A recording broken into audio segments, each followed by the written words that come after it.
Isai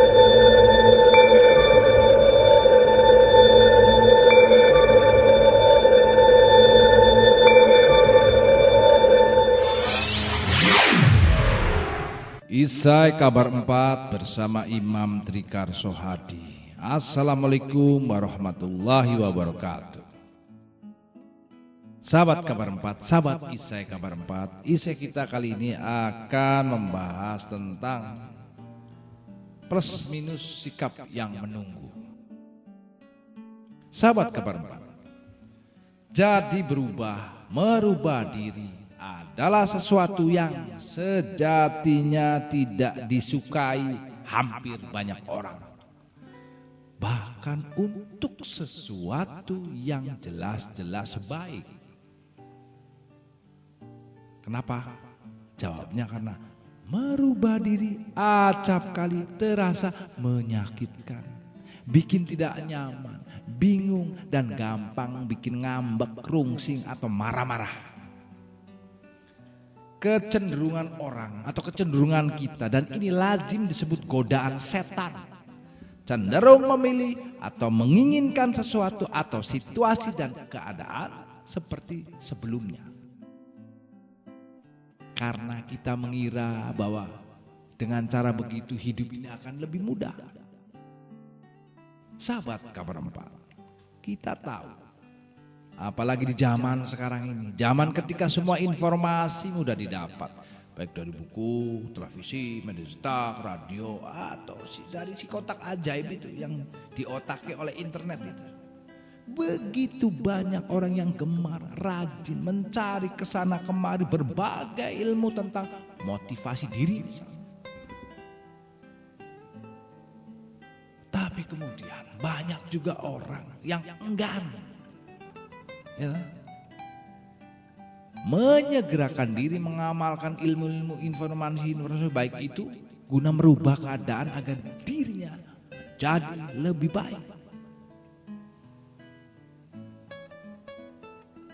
Kenapa ada gejala seperti itu? Jawabnya adalah karena tuntutan akan perubahan itu belum sampai pada taraf yang sangat mendesak-sesak. Mau tidak mau, dan mungkin menyakitkan. Sahabat Isai kabar 4 yang budiman, yang selalu dalam lindungan Tuhan yang Maha Kuasa, yang selalu penuh berkah dan kesuksesan. Suatu perubahan terjadi dalam hidup seseorang bukan karena sikapnya tiba-tiba berubah menjadi lebih positif, bukan. Namun perubahan terjadi ketika seseorang tidak bisa lagi menerima kondisinya yang ada pada saat ini. Bahkan sebuah perubahan positif dalam hidup kita terjadi ketika kita merasa sangat negatif dengan keadaan kita.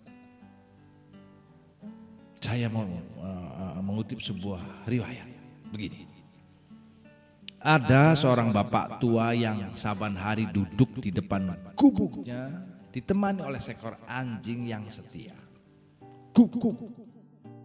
Pada suatu hari, seorang pengembara mampir ke gubuknya dan ingin bertanya karena ia tersesat.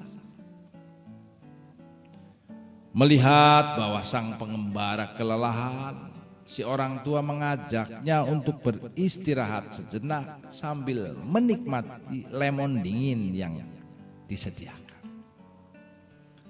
Sambil menunggu orang tua itu menyediakan minuman, sang pengembara tiba-tiba dikagetkan dengan lolongan anjing yang begitu memilukan hati.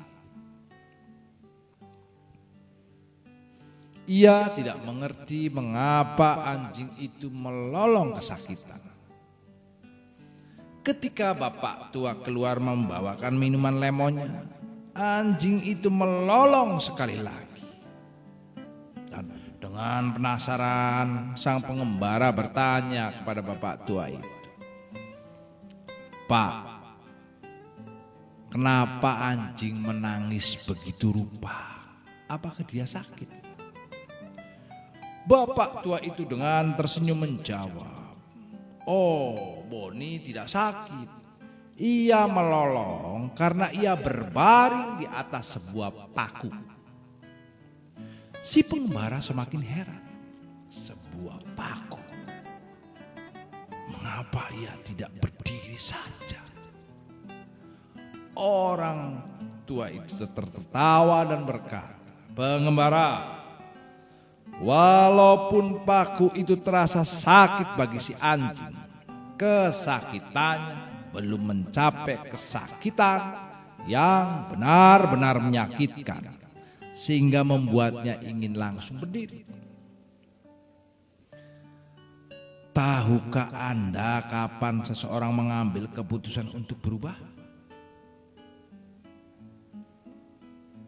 Kejadian itu terjadi ketika ia merasa sudah tidak mampu menahannya lagi.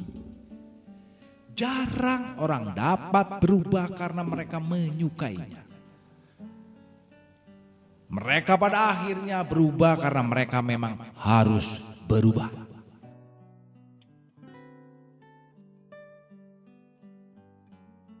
Pernahkah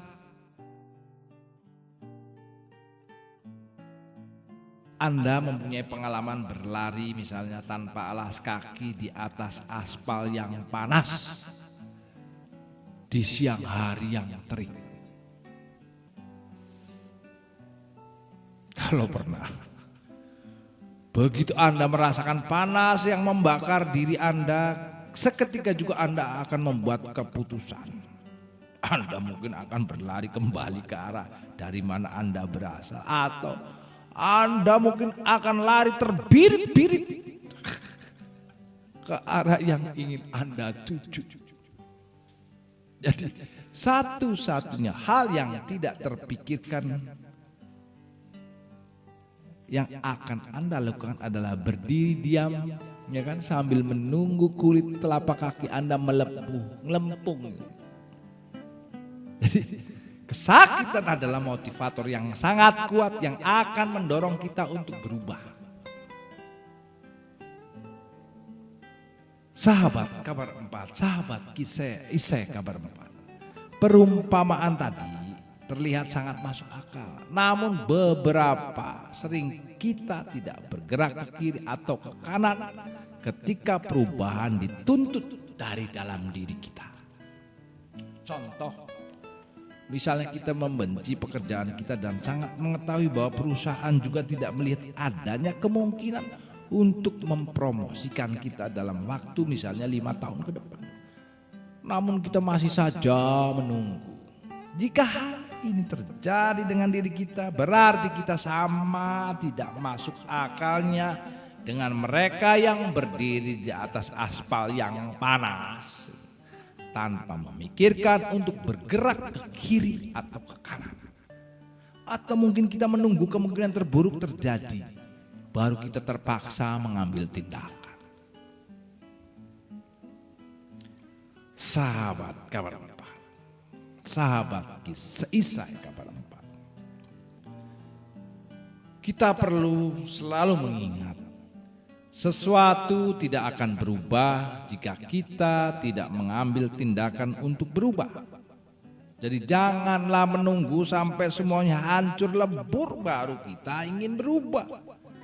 Karena pada saat itu mungkin sudah very late, sudah sangat amat super terlambat. Mirip seperti kisah anjing tadi.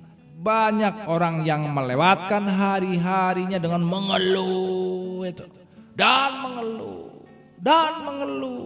dan menangis dan merintih mengenai keadaan hidupnya,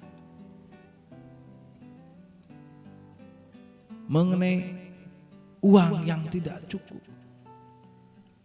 mengenai mimpi-mimpinya yang lama-kelamaan menjadi pudar dimakan waktu dan kenyataan. Seperti sang anjing, orang-orang itu meraung-raung kesakitan akan paku kehidupan tanpa mengambil tindakan untuk mengubahnya.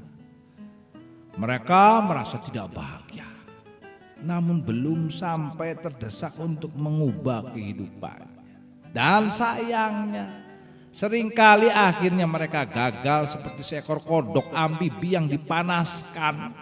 Dengan suhu perlahan-lahan tanpa sadar mereka tidak mempunyai kekuatan lagi untuk melompat keluar dari impitan kehidupan ini.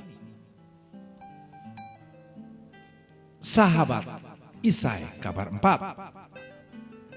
Ada dua pilihan pada akhirnya bagi kita, yaitu tetap merasakan kesakitan paku yang menusuk pantat kita dan terus mengeluh, atau bangkit dan mengubah kenyataan hidup ini. Pilihan ada di tangan kita, menunggu atau berubah. Demikian sekali ini. Wassalamualaikum warahmatullahi wabarakatuh. Atabi.